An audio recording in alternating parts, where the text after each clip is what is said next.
Yes, I was thinking this morning, I don't think it would be an exaggeration to describe data brokers as a shady group of people from the absolute bottom of the informational society. They are a mix of vampires and perceptive gargoyles. It is an inbred offspring of a spook and an extremely aggressive marketing monster called Loan Shark. They are the stranger, the one our moms warned us when we were little to not to talk to. The problem is, data collectors don't ask your mom for the permission to collect and abuse. Data brokers are worse than executors because the consequences of their actions are more severe than we can possibly anticipate. Still, this is something like an opinion or editorial if you want it. So let's see, who are they really? So, who are data brokers? Well, data brokers are individuals, or more commonly, companies that specialize in collecting, aggregating, analyzing, and selling or licensing personal and organizational data to third parties. Their business model revolves around gathering vast amounts of information from a variety of sources, both public, like court records, social media, and government databases, and private, such as purchase histories or data bought from other companies. Data broking is frequently condemned for serious ethical failings and a lack of transparency, although ethics are not completely absent from the sector.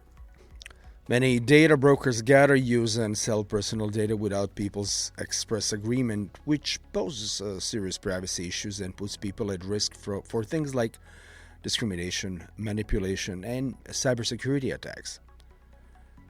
Data brokers' business tactics frequently have a detrimental effect on vulnerable groups such as the elderly, low-income, and minority communities by permitting targeted exploitation and raising the possibility of covert discrimination in decisions about employment, insurance, and lending. Although some data brokers assert that they adhere to security procedures and regional laws such as California's CCPA or the EU's GDPR, enforcement varies and there are still large gaps. Ethical norms are frequently not followed in practice due to industry's opaqueness and the lack of governmental monitoring in many places. The ethical environment of data broking is now mostly determined by modest legal constraints rather than strong moral standards, despite appeals from regulators and privacy activists for the industry to adopt stricter ethical rules. So what do data brokers collect? They collect a wide range of information, including names, addresses, phone numbers, and email addresses. So also demographics, age, gender, ethnicity, marital status, your income, employment, and education history, purchasing and browsing habits, geolocation data, political beliefs and interests, social media activity, health-related data, and criminal and court records. Well, that health-related data, that's like freaking... That's scary, right? But they do that. That's like barely... I don't think it's illegal at all. Well, so how do they use and sell data? Well, after collecting and processing this information, data brokers create detailed profiles of individuals or organizations. And these profiles are then sold or licensed to third parties for, again, various purposes such as targeted marketing and advertising, risk assessment and fraud detection, background checks for employers or landlords, credit scoring and financial modeling, political campaign targeting as well. So, and some of the largest and most influential data brokers include Axiom, I think, Experian, Equifax, Epsilon, and Oracle Data Cloud. The data brokerage sector is enormous, with thousands of businesses worldwide and an estimated yearly value of over $200 billion. Countries have different regulations. The US has little federal monitoring, while several states have passed their own legislation, while the EU has rigorous regulations under the GDPR. So the data brokers operate largely behind the scenes, often without direct interaction with the individuals whose data they collect.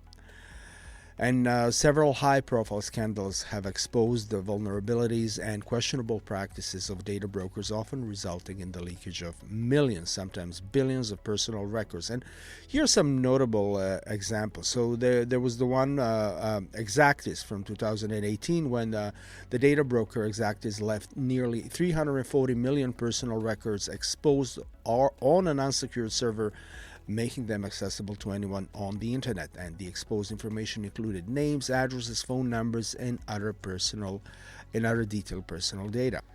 Then in the same year, Apollo, another data broker, was hacked. Billions of data points, including email addresses and other contact information, were compromised and exposed. In 2019, Lime Leads, a San Francisco-based data broker, failed to set up a password for its internal server, allowing anyone online to access data on 49 million people, and this information later appeared on criminal hacking forums. In 2020, Social Data, which scraped and sold millions of social media profiles from platforms like Instagram, TikTok, and YouTube, exposed nearly 235 million records due to a lack of authentication on its servers. And their Experian-owned Court Ventures inadvertently sold information to a Vietnamese identity theft service, resulting in the exposure of up to 200 million records. That's crazy. And so these incidents highlight the risk associated with the data brokerage industry, including poor security practices, lack of oversight, and the potential for massive privacy violations when sensitive personal data is mishandled or inadequately protected. Well, of course, now you think how to protect yourself. Well, there is a software tools to fight data brokers and to help people and companies safeguard their privacy and restrict the reach of data brokers.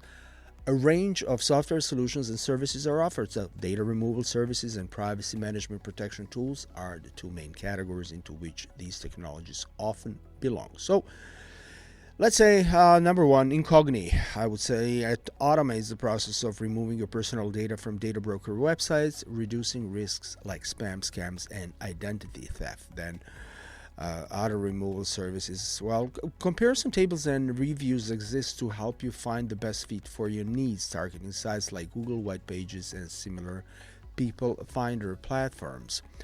And you have there's IDX Complete, which adds browser extensions to block trackers, monitors social media, and provides private search options. DataGrail helps companies manage and automate privacy compliance, including fulfilling data subject access requests, data mapping, and consent management. 1Password securely manages passwords and sensitive information, helping prevent unauthorized access to your accounts and reducing the risks of data exposure. Then, of course, there's a Brave browser and DuckDuckGo. I love DuckDuckGo. It's so great. Like, it's really you should try it. Which offer privacy-first browsing and search experiences, blocking trackers and minimizing data collection. Then, of course, ProtoMail VPN storage, which provides encrypted email, VPN, and storage solutions to keep your communications and files private.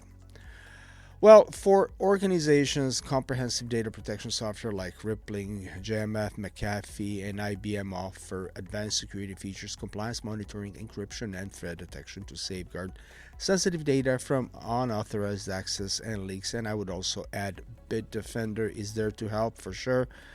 Bitdefender is a great freaking tool. So I mean, like, there's so much going on. Like, if you Google, you will find what exactly you need. You need a little patience, and you will find the right tool for your needs. So, regardless of whether we are involved with corporate, governmental, or organized crime data collectors, we're all victims of data brokers. Keep in mind that your data is gathered before it is transferred. So here is essentially where your prevention begins. So go ahead and microwave your hardware and SIM card, enroll in a well-known prepping course in a forest, and abandon your familiar existence. Is that a solution? Will you do that? Well, the problem is the demon of convenience is too powerful. So the answer is obviously no. You're not going to go and disappear, right? So go with the flow. You might as well learn to embrace getting raped metaphorically again. If not, make the correct decision, which is to give up just what is absolutely necessary if you're able to do so. Choose the path of light through this dark digital forest. Stay selective. Bye-bye.